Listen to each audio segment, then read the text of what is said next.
I will be following this post in my blog, link in the description. In case you want to follow from there, you are super welcome. I will start with this GitHub repository so we avoid creating a Django project from scratch.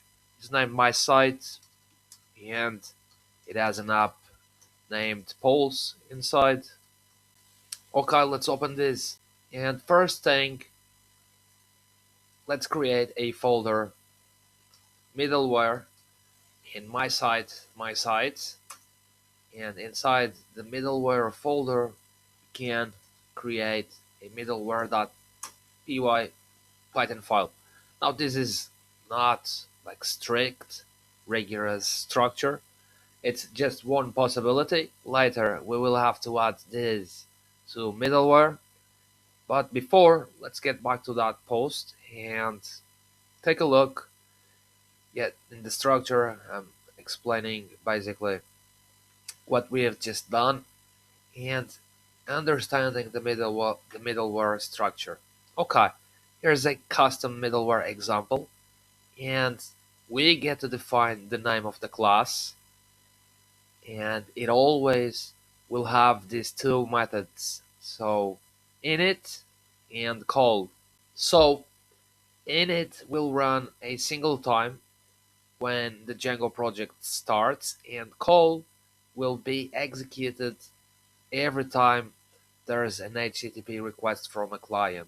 So we really need to be careful with this. This is not a place to put heavy processing because this will really be executed every time.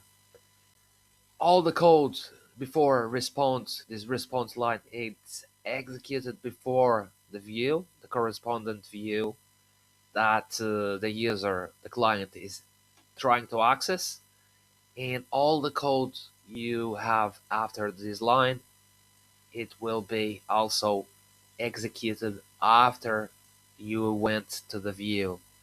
So this basically it's calling our view that is associated to some path and URL. That's about it for the flow.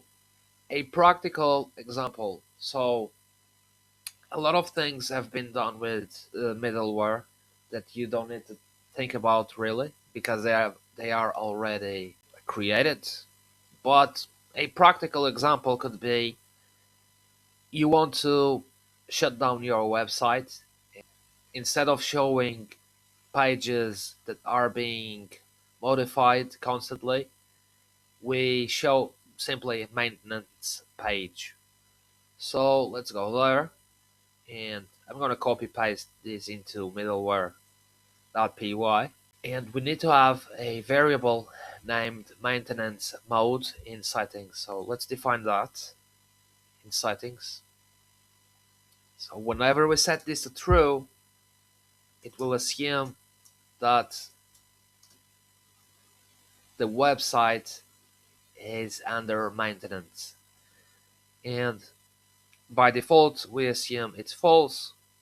Otherwise, being true, we send this HTTP response with 503 saying the website is temporarily under maintenance. Okay, that's about it. Let's finally add this to the middleware. So it's basically the path of our middleware file. In settings, look for middleware list, and you can add it anywhere, but let's put it on the end. My site, middleware, maintenance mode, middleware. I'm gonna go ahead and save that. We can check it, localhost. The website is temporarily under maintenance. If we turn this to false, then it will simply show the web page. I'm gonna leave the link in the description for more detailed reading. Things to keep in mind: always be careful. Don't ever put heavy code running on this method because it will be executed all times. Thanks for watching. I hope it was valuable for you. I appreciate everything uh, that people have been doing for me. Thank you, and comment, like, subscribe, say hello, and have a great day. Bye.